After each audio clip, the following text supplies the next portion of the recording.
Kubrick Lover 1972 here. Of course, you also know me as Brian by this point. Um, anyways, as it says, it's movies I've watched recently. Um, it's over a period of weeks, I believe. I don't know what I have to do work at home because we're quarantined. We can't go to the library to work, so I got work to do sometimes, and I don't know. Maybe I eat sometimes to pass the time away, and uh,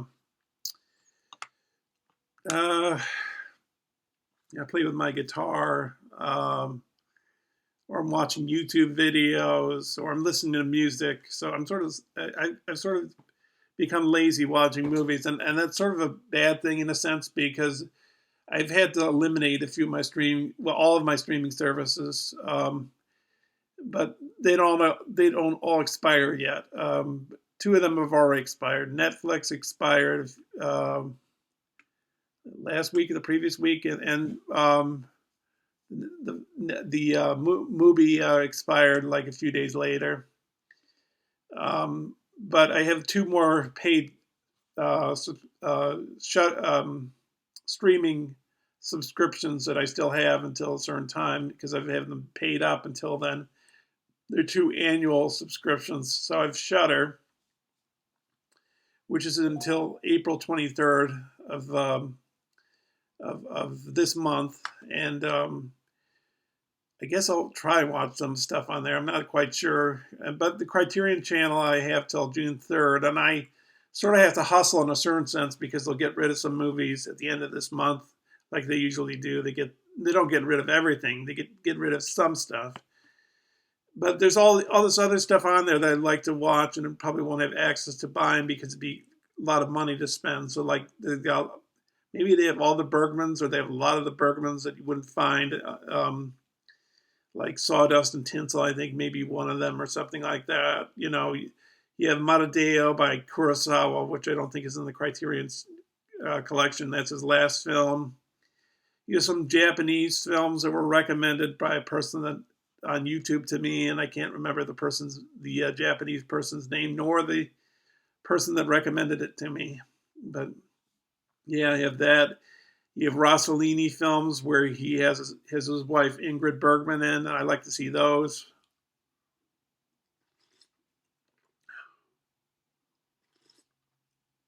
So yeah, and then I think in my previous video, I think it was movies I watched recently as well.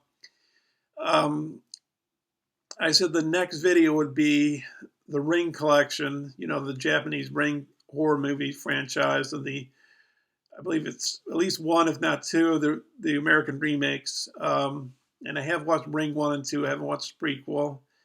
Haven't watched the American ones, or I think I'm almost positive there's two, but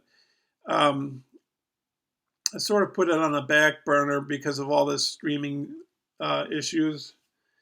And so, like a few of the movies I'm going to talk about today or tonight or whatever, I had them on Netflix, so they're gone now. And so, I'll talk about those. I'll talk about some others. There's only one movie that I'm going to talk about tonight that I have, and it happens to be one I streamed, and I was so pleased. I've seen it twice now. I saw it on Netflix, and previous to that, I saw it at the Jacob Burns Film Center with the director present. He's the director of Parasite, and he signed my host DVD, and I saw his mother as well. Not his mother, his movie mother is what I mean by that. So well, let me get to it. So this is the first film, Snowpiercer, which is an absolutely ridiculous idea for a movie. It's a good movie, but it's ridiculous because it's about this train that goes around the world. I think it takes a whole year to go around the whole world. And all of humanity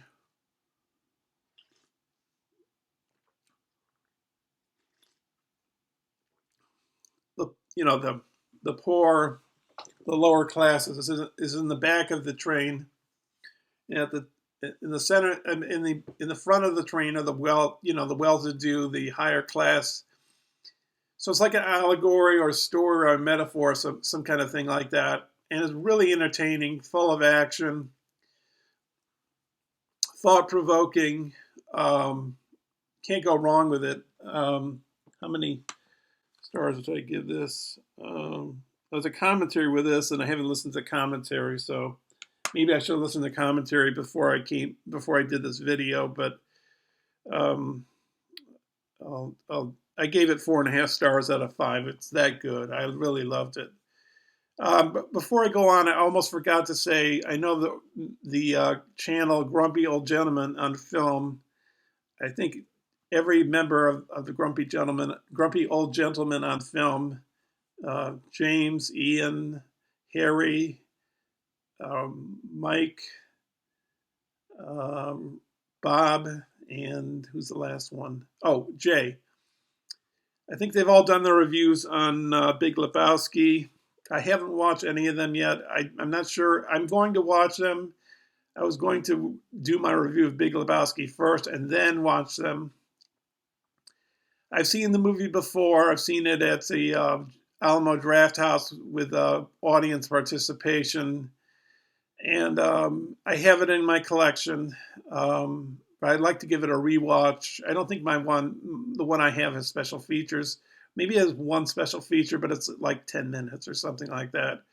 So I might, after I do this video, I might put, maybe watch that or watch it fairly soon. I'm sorry to the members of the Grumpy Old Gentleman on Film that I've sort of lagged behind. But I think you guys are fine with it. I'm sure you are. Okay, so next one up is Train to Busan. Oh, and by the way, Snowpiercer was directed by a man named Bong-Joon-ho, and it came out in 2013. So he's a South Korean director. Second one is a South Korean film called Train to Busan, and it's directed by Yeon Sang-ho. I might be murdering that name, but it came out in 2016. It's about a father who takes his daughter to his mother's to her mother's place. It's in Busan, South Korea. So they take a train there, and they come across zombies. And it so happens that he's sort of the person responsible for this outbreak. Maybe I shouldn't have said that. I don't know. But it's really good, filled with lots of action. I did see this twice, actually. I saw it once at the Jacob Burns Film Center again, and I saw it at the Halloween Marathon. So they were showing like 5 films that night, and this was like the 3rd or 4th one. I think it was like the 4th. And, it's the middle of the night. It's like 3 a.m. when I was watching it, or 4 a.m. So I fell asleep at, a certain point. So I said to myself, if I'm not having Netflix, at least for the time being, I might as well watch Train to Busan, which I did, and I thought it was really entertaining, filled with action, lots of tension. It's all these zombies chasing these train passengers, and who does something noble to save other people's lives from these zombies. It encompasses like um, like being selfless and not being out for yourself. Which the father is. I think he cares only about being, um, making money and not really, um, seeing anything else but himself, something like that. But yeah, just filled with action. I don't know if I'm explaining myself that well on Train to Busan, but all these people, these characters, they show their true colors as to who they really are, and they they manage to um, do what is best in such a stark and bleak situation, and it's just lots of fun, anyways. And maybe I watched that film and the next one that I talk about because of this what do you call it, pandemic going on with the coronavirus. So it's I was sort of inspired because of that. Is inspired the right word? Made to think that way. I don't know. Okay, the next one up we got is Outbreak, directed by Wolfgang Petersen.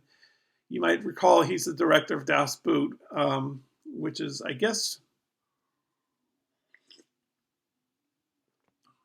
one foreign film that maybe a lot of people that are not fond of foreign movies in places like the U.S.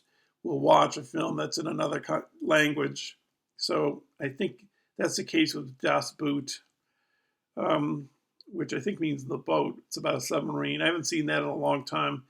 But he directed this other movie that came out in '95 called Outbreak. I think almost all of Wolfgang Petersen's films are in English. I forgot to put the stars, but I think I know them off the top of my head, basically. You've got Dustin Hoffman, Morgan Freeman, Rene Russo, Kevin Spacey, and Cuba Gooding Jr. So at the start of the movie, and I saw Outbreak because, if this pandemic hadn't hit the world, maybe I would have put this on the back burner and said, I don't feel like watching this. But I said, I wanted to see how Hollywood would treat such a pandemic, how they would create such a situation, what it would look like if it actually happened. So at the start of the movie, let's see, Dustin Hoffman, I think, and who's the other guy? I think it's Kevin Spacey.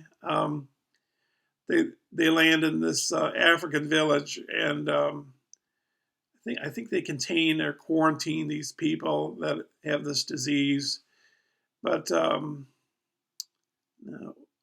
monkey, I guess, contracts the virus and brings it overseas somehow, and I think he's put in a science lab, and some devious, mischievous, kind of low moral kind of guy takes him and brings him to a pet store, and the monkey scratches the guy's flesh, and he also scratches the guy who brought him there. So these guys have outbreaks. They go bad, and I think they die. And the guy that brought the monkey over, he takes a plane and he meets his girlfriend, and they both die, I believe. And so this outbreak makes its way to this town, and you see all these people suffering from this. It's like a really terrible illness. Like it hurts. It really hurts the face. Like really does bad damage. The Dustin Hoffman character has a romantic relationship with the Rene Russo character, which he's trying to mend in some way, and she gets contracted with the virus by accidentally having a hole in her hazmat suit or boiler suit or whatever it is, and she contracts the virus. I think I fell asleep towards the end of the movie, I think it has a happy ending. I had to look online to see what happened, because I think because I didn't go back to see the movie. I think I lost Netflix by that point, so I couldn't see it. But anyways, it was kind of interesting, kind of boring. It's very talky. There's another movie that's come out that has come out. I don't know exactly when it was, but it was called Contagion. Below in the comments, if you've seen Contagion, how do you compare that to this movie, Outbreak, or other pandemic movies? I saw the Andromeda Strain a while back. Many years ago, probably a few decades ago. And I think it touches on the subject that I can't remember. So let's go on. Number 4, this is one of the last movies I saw on Mubi before I lost, before I had to give up my subscription, at least temporarily. But I'm thinking maybe Mubi I'm not going to get back because it's like $12 a month. Netflix is $10 a month. And then Criterion Channel is $100 a year or $10 a month. And Shudder is like $6 or $7 a month.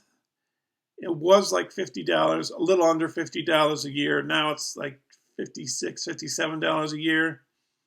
So I have to see how things go as far as things go, and whether or not I will get some of those streaming sites back. So I'll have to play it by ear.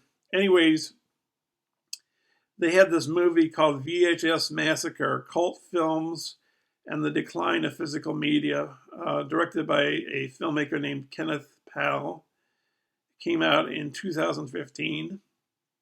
Oh, and did I say Outbreak? Is that the name of the movie? Yes. I give that 3.5 stars. So I'm going to try to put 3.5 stars on each of them. Oh, and you know what I should have done?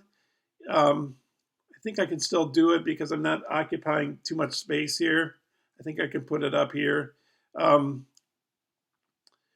Pictures of the movies. Because I stream these and I'm not showing them like this one, I'm trying to, like in my previous video, show what the movie looks like, a picture of it, so you get an idea, rather than just have me babble on and get something from that. So this VHS Massacre movie, let me see if I can do this a little. So this will give you some, space here so I can put the movie. Okay, so anyways, VHS Massacre. This movie was about these young guys, these young filmmakers. It was like a digital feature. And they talk about how people still like to collect VHS tapes. Places like Kim's Video in the Village of New York City. I've been to Kim's once when I was going to screenwriting classes at the New School in 2001, shortly after 9/11. But that's gone, and a lot of places are gone now. And they could make a fairly good amount of revenue, I would say, with making these movies on VHS in the 80s and showing and distributing these films to mom and pop type video stores. And you'd see the artwork and it would get you excited to watch a movie. And they say that, I think they said in the movie that maybe sometimes the artwork was better than the movie itself. But it's kind of interesting. They interviewed Lloyd Kaufman of Trauma Pictures. I think he's saying that maybe downloading is the future now or something. Streaming's the way it's going. I can't remember exactly. I haven't watched it. I can't remember exactly when I watched it. It was like a week or a few weeks ago, but it was enjoyable. They talked about the end of Blockbuster Video and how it sort of wedged out the mom and pop stores, and how, streaming has sort of wedged out Blockbuster. So anyways, I'll give that 3.5 stars. Next film, I guess it's considered a classic. I consider it kind of a bore. Last Man on Earth, directed by Ubaldo Rogona. Um, it's supposed to be an American film, I think, but it's shot in Italy. If you see some of the buildings that you notice in the film, if you see Michelangelo Antonioni's L'Eclisse, The Eclipse, which is part of a well, you could call it a trilogy or a tetralogy. I think it's viewed in both ways. You know, it starts with a very famous Italian movie called L'Avventura, which means the road or the journey or something. And my favorite Antonioni after that, it was La Notte, the night, and then he released L'Eclisse, the eclipse, and it has some of the shots that are in this particular film, The Last Man on Earth, you also see in L'Eclisse. Like, you know, buildings is what I mean. It's not the same story or anything. You know, L'Eclisse is like an art film, and this film is just like a regular, you know, narrative entertainment horror movie. But I think earlier, a few videos back, I reviewed the Omega Man because that was on Criterion Channel. I think it's gone now, but it was on there. And I think it was dystopian science fiction that they were doing a curation, a set of films to show during the month of maybe January, February. But anyways, the Omega Man, it's the same story. This is the first version. It's The Last Man on Earth, and it stars Vincent Price, and it shows like how this disease started taking over the rest of the world, and a lot of people died, and then these certain people came back as like half dead beings, and they don't like the sunlight, but at nighttime they come out and they bother the Vincent Price character, and he finds somebody after a while. I won't get into it too much, but maybe I touched upon it a little with the Omega Man review, but I found this just a pretty much boring. His dialogue, it just dragged and dragged. I'm gonna give it 3 stars. It was, you know, good, but barely. So I'm just gonna give it 3 stars. It's just barely good. So next up, I guess it's the last film I watched on Criterion before I had to cut it off. It's a Japanese movie. It's called Sun in the Last Days of the Shogunate. It's directed by Yuzo Kawashima. Came out in 1957. I've been watching some of these Japanese movies on Mubi because I like Japanese movies and culture and all that, as my viewers probably already know by now. But this one sort of stuck out for me when I looked at the description of it online. It's named 4th best Japanese film ever by Japanese film publication Kinema Jumpo, which is sort of like their Kaheta Cinema or Film Comment, Film Quarterly, or whatever. So I watched it, and I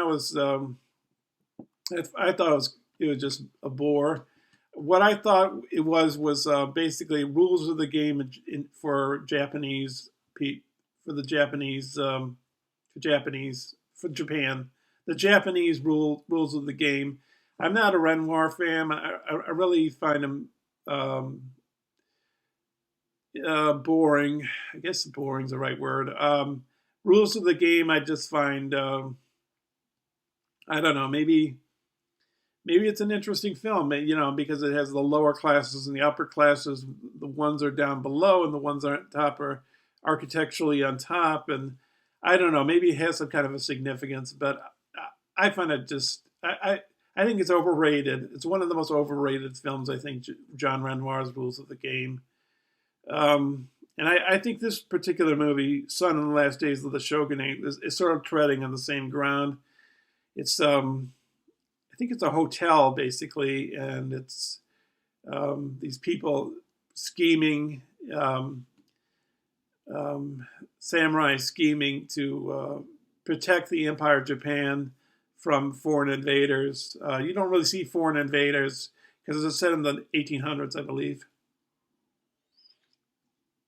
Like maybe the 1860s or the 1870s. I think around 1865 is when American naval officer Commodore Perry opened Japan to the rest of the world after like 250, 300 years of isolation.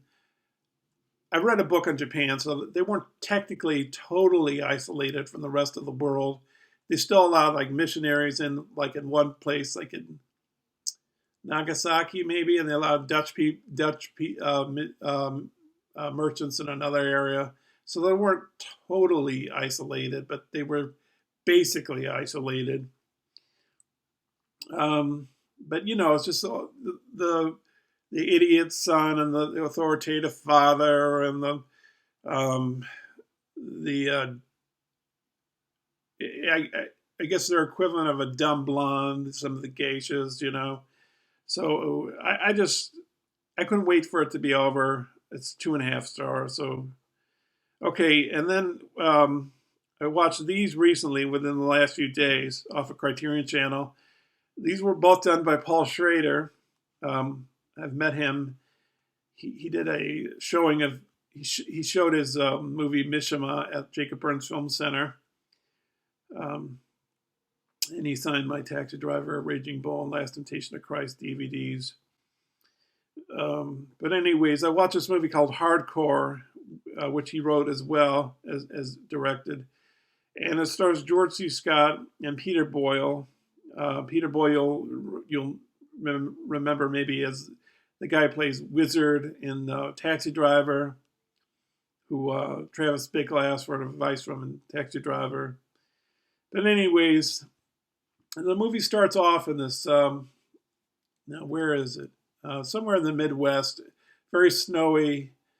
It's Christmas time. It's very conservative. You know, they're making prayers, you know, before they eat their meal. And so a few of the some of the teenagers in the town take a trip to somewhere in California. And one of the girls of this family, she deserts this group, and the father, who was played by George C. Scott, is told about this. So he goes out there and tries to figure out where she is. And then he hires a private investigator, and he's very conservative. He doesn't swear.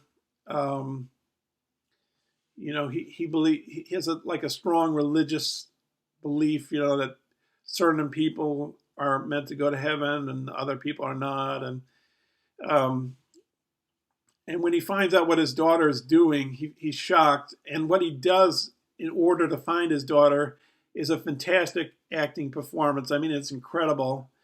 And basically, what it touches upon, as the title lends itself to, is pornography. She's involved in the pornography business.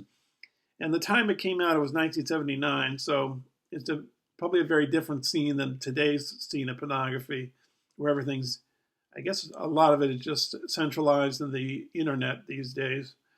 But, you know, he decides to find her, and he has to go through all these hoops to look for her. And you know, he has to change his he has to readjust and find other ways of looking for her, because he keeps coming into dead ends. And it's just his performance in finding her, and what he has to do to find her, what how he's encountering the world he's coming upon is really fascinating. I highly recommend this movie. I give it 4.5 stars. 1979. And the last movie for this video is Patty Hearst. It's also directed by Paul Schrader. I don't know if the screenplay was written by him. Natasha Richardson plays Patty Hearst, and Ving Rhames plays one of the members of the Symbionese Liberation Army, I think they're called. It's a true story. It came out in 1988. Basically, it's about these people. It's based on her autobiography. She's the granddaughter of William Randolph Hearst, and she's kidnapped by these cult members, and they basically brainwash her. I guess you could say brainwash her. They put her in a closet. They put a blindfold over her eyes, and they start telling her things like, you have to denounce your capitalist ways of thinking, and you have to embrace, non-bourgeois values. And so she slowly succumbs to all this, and she slowly stops resisting. And then she's eventually accepted into the group, and she goes out with them on their what they consider justified causes, like robbing banks, and because they feel that the banks are not giving the people the money that they deserve, that the big man, the capitalists are taking an unequal amount of money and leaving the rest destitute, so they feel justified in robbing these banks and not guilty. So I think she fires a gun at one point, and then some of the members die in a fire, and she goes with the rest of the members to Pennsylvania, I think, and most of it's centered in California, I believe, but she goes to Pennsylvania, and they're there in hiding for a while. The thing about the 70s, when she was with this group from like 72, 74, I believe, we didn't have things like the internet. So like I watched Ted Bundy when it was on Netflix. I watched both the documentary and the fictionalized docudrama starring Zac Efron as Ted Bundy. But he could escape, maybe change his appearance, and he killed lots of women, and there wasn't all these things like the internet back then, or the internet, and cell phones and all that kind of stuff. So perhaps it gave these criminals much more latitude, would it be the right word, or much more flexibility in achieving their crimes. Maybe you could apply that to the Manson family. I'm not quite sure. So I thought this film was interesting,